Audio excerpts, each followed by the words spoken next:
both parents and community members to show our support for the students, staff, and faculty of both the Amherst Regional Middle School and the entire school district, which has really suffered from a failure of leadership. I personally also stand with the vote of no confidence that the Amherst Pelham Educators Association put out a few days ago.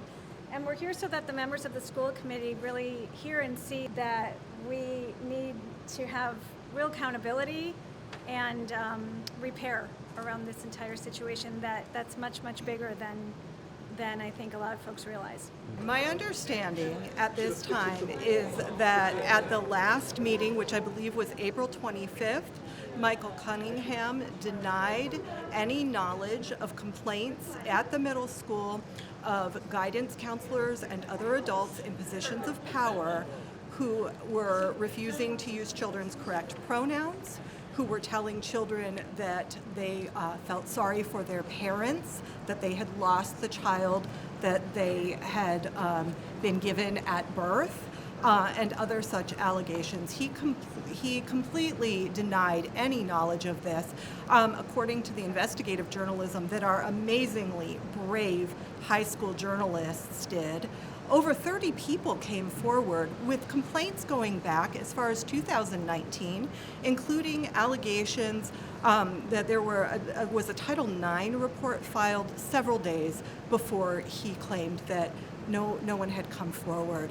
And people have given their names in these complaints. And the other thing that was said by Peter Demling was that this was basically a witch hunt, that there was no one who would speak on record by name, that they had no knowledge of any one person, that it was all under conditions of anonymity, and that's simply not true. As someone who's been to this school, this is not a new issue. Every queer person that I know that has been here has had experiences like this, and it's got to change. I'm Laura. I have two children at this school. I have a 7th grader and an 8th grader, and my husband also teaches here, and he's taught here for 17 years maybe. And I feel like the school committee and the district have a mandate from the teachers. The EPA voted in order for them to pass that vote of no confidence, they had to get 80% of all of the people in the union to vote. And then of those people, you had to get 80 people to accept the vote. And they did that, which tells us everything we need to know. We need to start listening to the teachers, we need to start listening to the students, and stop listening to Peter Demling running his mouth. He's happy to comment on what he thinks the teachers are doing wrong, but he has yet to apologize to them for accusing them of creating a toxic rumor mill. It's unacceptable behavior from an elected official. My sign speaks to a comment made by a school committee member when we brought concerns about these issues back in November. So that's 5 months ago. We were dismissed as being the gripings of disgruntled employees. But we are not disgruntled. We are very concerned. We brought these concerns forward in November, and the school committee failed to address them adequately. And now we've had to resort to a no confidence vote so that we can get accountability, transparency, and good governance. The things that we teach our kids are their civic rights.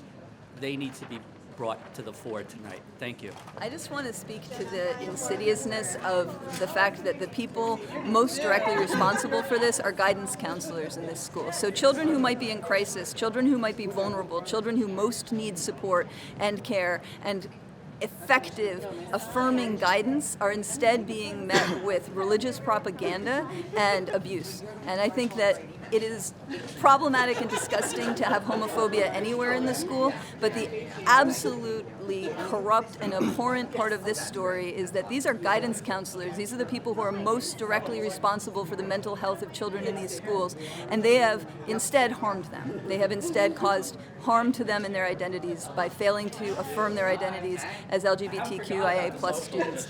And so I think that's part of the story that we really need to keep coming back to. These were the people we trusted to help, and they harmed children. And Mike Morris and Doreen Cunningham let that happen and looked the other way when they knew that it was happening. I just want to make sure that that's not lost in this conversation. My children are biracial children with two moms. Amherst schools were not a safe place for them. So by taking them out of the Amherst schools, I didn't have harm to undo at the end of the day. At our exit interview, I said, I am willing to supplement, I am willing to support, I am willing to make up where there might be gaps or deficits, but I am not unwilling to undo harm at the end of the day. And the kinds of, we heard heard and experienced racial discrimination, homophobia, bullying, and at the point that my 8 and 9-year-old, 7-year-old, 6-year-old, 5-year-old, kindergarten through 3rd grade had seen enough of that for a lifetime, I decided that he was more likely to emerge as a healthy adult outside of this system. And that's sad because I am a strong supporter of public school systems. I came into this district wanting to be the supportive parent. I was a class parent, I was heavily involved, but the more I saw, the less comfortable I was having my child here. So I wish it had been different. I wish they had listened then. I wish they had listened to all the complaints I'm sure they received between then and now. Because the kids who experienced this recently, they were toddlers when it was happening to my child.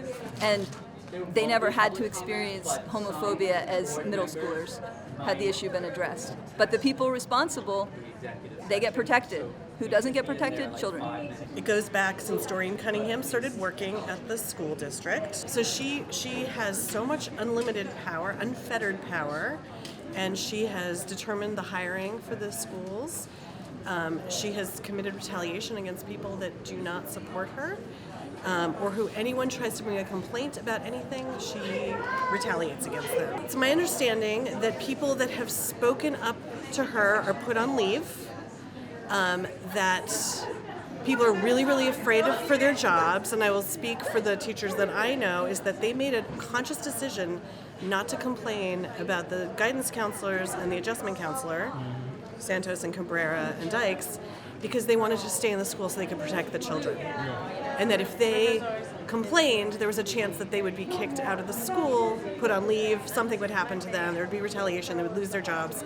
And they felt like protecting the students was more important than that. I see a real failure of leadership, and I see, I'm so concerned about the health and safety of the students and the mental health of our students. And I'm delighted that the community is mobilizing, but this has been going on a really long time.